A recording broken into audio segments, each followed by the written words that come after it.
From the New York Times, it's The Headlines. I'm Tracy Mumford. Today's Tuesday, May 20th. Here's what we're covering.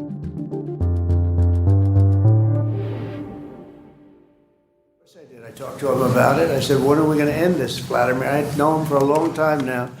I said, when are we going to end this bloodshed, this bloodbath? It's a bloodbath. After a 2-hour phone call with Russian President Vladimir Putin yesterday, President Trump seems to have backed down from his demand for an immediate ceasefire in Ukraine.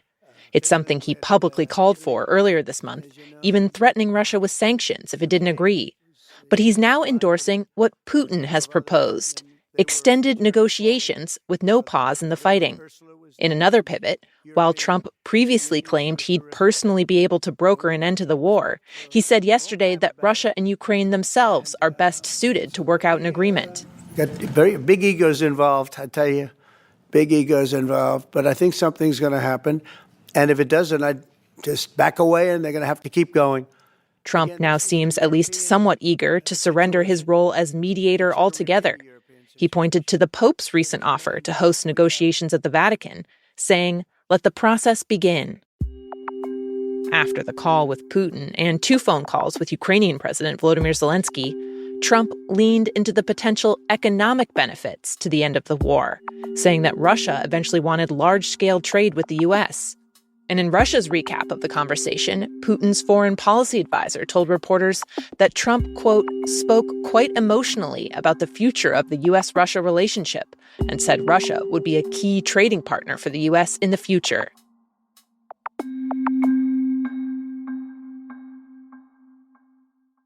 In Gaza yesterday, a few trucks carrying food were allowed to enter the territory, the first in over 2 months. Since March, Israel's been blocking all food and fuel as a pressure tactic against Hamas. For Prime Minister Netanyahu to suddenly announce that Israel was letting aid back into the Gaza Strip was something of a surprise. It was a big turnaround. Patrick Kingsley is the Times Jerusalem bureau chief.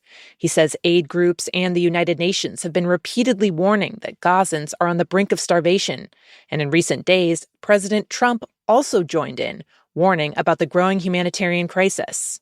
That seems to have been a tipping point for Netanyahu, seeing the president of the world's most powerful country, a country that sends billions of dollars in military aid, on which Israel's military campaign in Gaza depends, suddenly joined that group of critics saying that Gaza is on the brink of starvation and something needs to be done about it. And Netanyahu made an explicit reference to this diplomatic pressure on Monday when he said, we must not reach a point of starvation, both as a matter of fact, but also as a diplomatic issue. Without the resumption of aid, Israel, quote, will not be supported and we will not be able to achieve victory. So it's not an act of philanthropy. It is a reversal that has been made to help Israel sustain what little diplomatic support it has for its war in order to continue that war for the foreseeable future.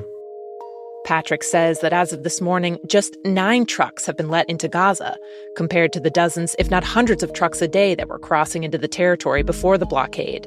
Israel's also continued to carry out deadly airstrikes on Gaza and has said it's preparing for a major new ground offensive.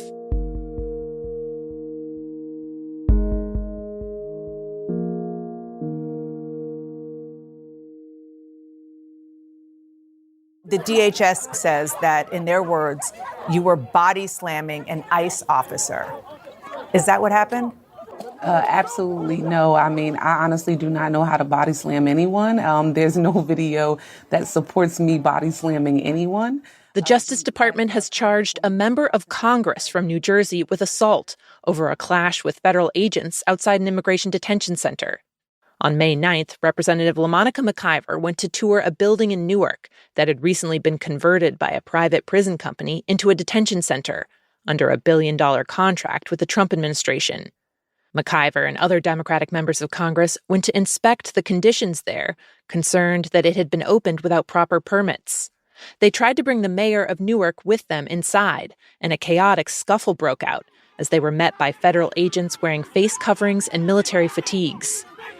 Body cam footage released by the Department of Homeland Security appears to show McIver pushing a law enforcement officer in the crowd. Footage captured by a bystander from another angle seems to show McIver was also being shoved from behind herself. Newark's mayor was arrested and charged with trespassing. That has since been dropped, but McIver now faces charges for assaulting, impeding, and interfering with law enforcement. In a statement, McIver alleged the charges against her are political and accused federal agents of instigating the clash. The detention center in Newark, which can hold up to 1,000 people, is part of the administration's efforts nationwide to expand holding facilities as it tries to step up immigration enforcement and deportations.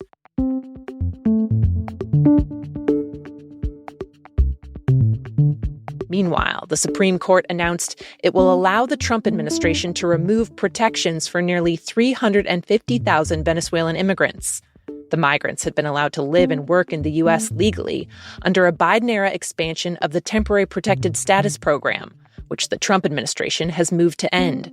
That effort has been met with legal challenges, which are still working their way through lower courts.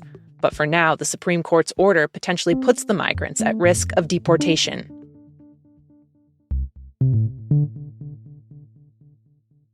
And finally, if you have ever made the mistake of opening up TikTok late at night when you totally intended to go to sleep. Good boy. I love your pit bull.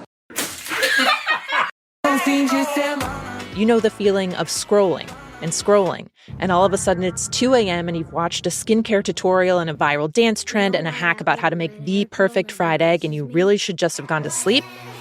Well, this week, TikTok itself has rolled out a new option to try and break that doom scrolling cycle. I'm Dr. Willow. I'm a child psychiatrist and a mom, and I want to remind you that your brain needs sleep to function. The new feature is specifically aimed at kids. Starting at 10 p.m., all TikTok users under 18 now see their For You page turn into a blue screen with relaxing music and a guided meditation session.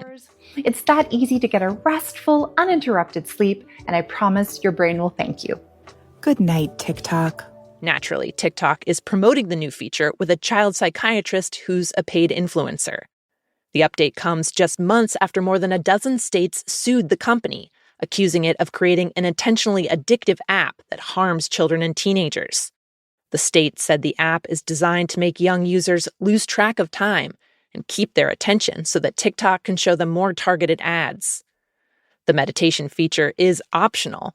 You can dismiss it when it pops up. An hour later, another prompt will show up, checking in again about whether you want to keep scrolling. One child mental health expert the Times talked to said the new feature might be helpful for some kids who already feel like their doom scrolling is a problem. But one 15-year-old told the Times that the feature was just annoying. Quote, "I have free will, so I just click off."